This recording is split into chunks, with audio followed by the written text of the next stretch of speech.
Okey,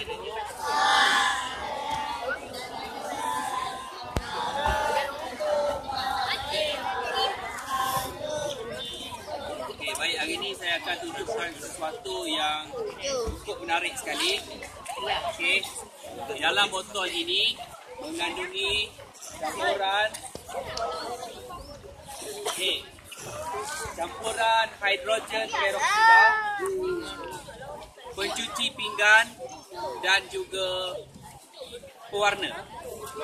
Okey, saya ulang sekali lagi. Dalam ini mengandungi cecair hidrogen peroksida, pencuci pinggan dan juga pewarna. Okay, kalau awak boleh bezakan kat sini, yang ni berwarna merah sebab saya letak pewarna merah, yang ni warna kuning sebab saya letak warna kuning.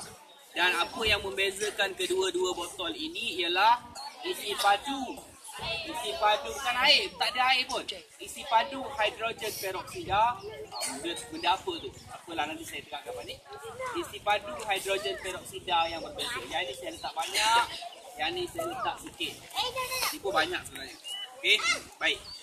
Dan okey, saya memerlukan dua orang pembantu pada hari ini. Right?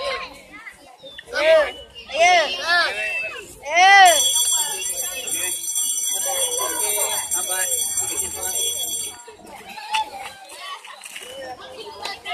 Baik.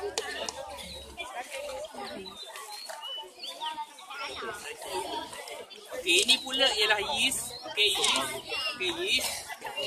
Saya akan letakkan yeast ni sebanyak 1 sudu di dalam bika yang pertama. Okay. Dan 1 sudu lagi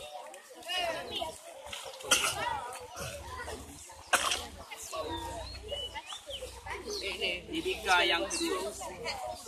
Okay. Ini lebih kurang banyak 1 sudu sama 1 sudu. Okey. 1 untuk kau.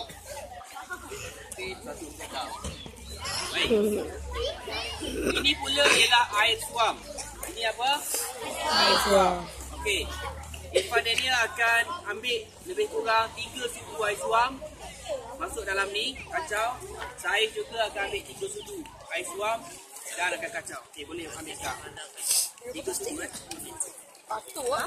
Nak batu. 5 sudu lah. Sikit tangan 5 sudu.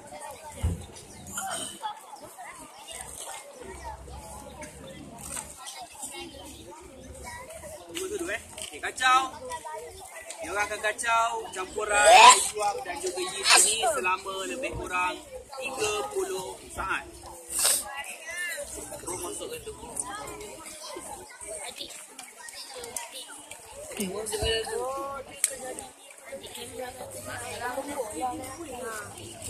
Kau tu tak boleh.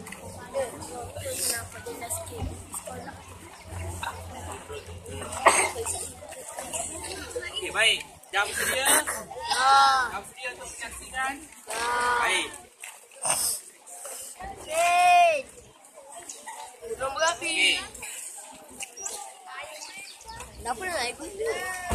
Hidrogen peroksida kena botol